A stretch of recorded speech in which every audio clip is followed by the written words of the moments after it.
తెలంగాణ ప్రభుత్వం driving licence విధానంలో విప్లవాత్మక మార్పులు చేపడుతోంది. ఆర్టీఏ సేవలను పూర్తిగా డిజిటలైజ్ చేసి ప్రజలకు సులభంగా అందుబాటులోకి తీసుకురావడానికి పరివాహన్ ప్లాట్ఫామ్ను ప్రవేశపెడుతోంది. ఈ కొత్త వ్యవస్థ అమల్లోకి వచ్చిన తర్వాత ఆర్టీఏ కార్యాలయాలకు వెళ్లాల్సిన అవసరం చాలా వరకు తగ్గిపోనుంది. ఇప్పటి వరకు డ్రైవింగ్ లైసెన్స్ పొందడం, రెన్యువల్ చేయడం లేదా ఇతర సేవల కోసం ప్రజలు ఆర్టీఏ ఆఫీసుల చుట్టూ తిరగాల్సి వచ్చేది.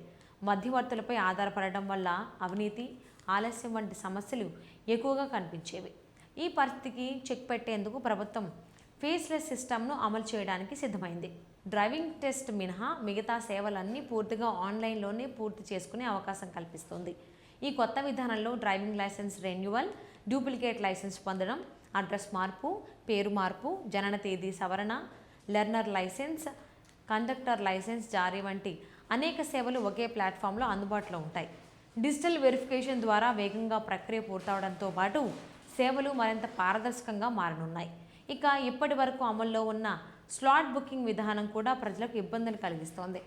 స్లాట్ దొరకకపోవడం, కార్యాలయాల్లో ఎవరిని సంప్రదించాలో తెలియక ఏజెంట్లను ఆశ్రయించడం వంటి సమస్యలు ఎక్కువయ్యాయి. ఈ నేపథ్యంలో స్లాట్ బుకింగ్ వ్యవస్థను పూర్తిగా రద్దు చేసే దిశగా ప్రభుత్వం ఆలోచిస్తోంది. దీనిపై ప్రత్యేక కమిటీ ఏర్పాటు చేసి నివేదిక ఆధారంగా తుది నిర్ణయం తీసుకోనుంది.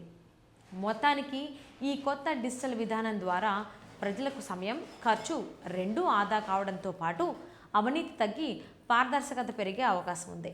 భవిష్యత్తులో ఆర్టీఏ సేవలు మరింత వేగవంతంగా, సులభంగా మారనున్నాయి.